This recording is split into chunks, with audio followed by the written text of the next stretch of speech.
네. 네. 영광에 오니까 너무 영광스럽습니다.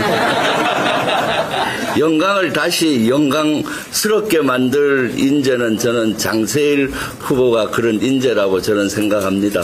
영광을 다시 이렇게 세워야 되지 않겠습니까? 저도 영광을 다시 이렇게 세우는데 당과 함께 일조하고 적극 응원하겠습니다.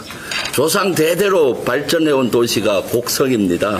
조상 대대로 그 어떤 사람보다도 발전시킬 후보가 저는 조상래 후보라고 생각합니다. 조상 대대로 빛난 곡성을 더욱 발전시킬 조상래 후보를 저도 적극적으로 응원하고 당과 함께 곡성 발전을 위해서 노력하겠습니다. 예, 지난 주말 사이에 기록적인 폭우로 전남 지역에 많은 피해가 발생했습니다. 안전조치와 피해 복구가 무엇보다도 시급합니다. 지역민들이 하루빨리 일상으로 복귀할 수 있도록 민주당 차원에서도 두 팔 걷고 돕겠습니다. 오늘 최고위원회는 단순한 회의가 아닙니다. 22대 국회 개원 이후 처음으로 열리는 현장 회의입니다. 그만큼 우리 민주당이 전남 영광과 곡성에 심혈을 기울이고 있다는 뜻입니다. 10월 16일 재보궐선거가 아주 중요하다는 얘기이기도 합니다. 또 우리 민주당이 영광과 곡성 군민 여러분과 함께 미래를 향해 나아가겠다는 굳은 의지의 표현이기도 합니다. 윤석열 정권이 초래한 의료 공백으로 온 나라가 비상입니다. 이런 가운데 특히 전라남도에는 의과대학이 없습니다. 17개 강력시도 중 유일하다고 합니다. 우리 민주당이 나서겠습니다. 전남의 30년 수건사업인 의대신설에 힘을 보태겠습니다.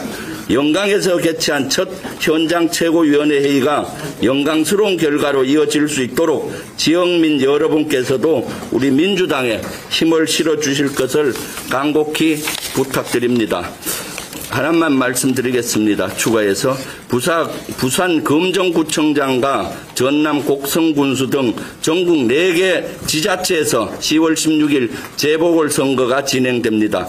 이 가운데 저는 접경지역인 강화도를 지난 주말에 찾았습니다.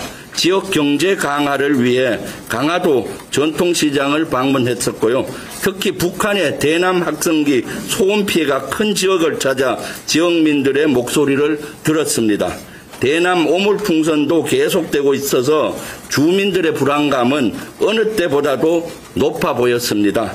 우선 이 같은 북한의 도발에 대해 강력 규탄하며 북한이 하루빨리 대화의 장에 나올 것을 촉구합니다. 우선 주요 소음 피해 지역인 강화군, 송해면, 양사면, 교동면 일대입니다.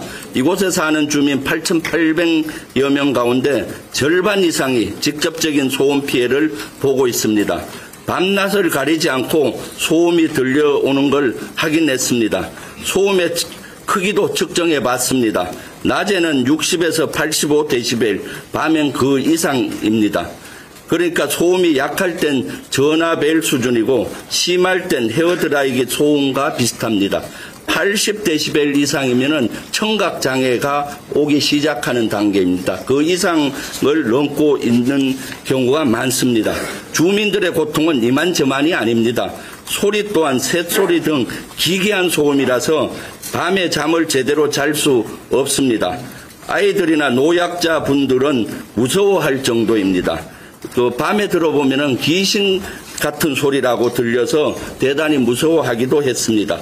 이런 북한의 대남 학생기 방송은 지난 7월 말 시작됐습니다. 지난 5월 말 시작된 대남 오물풍선도 계속되고 있습니다.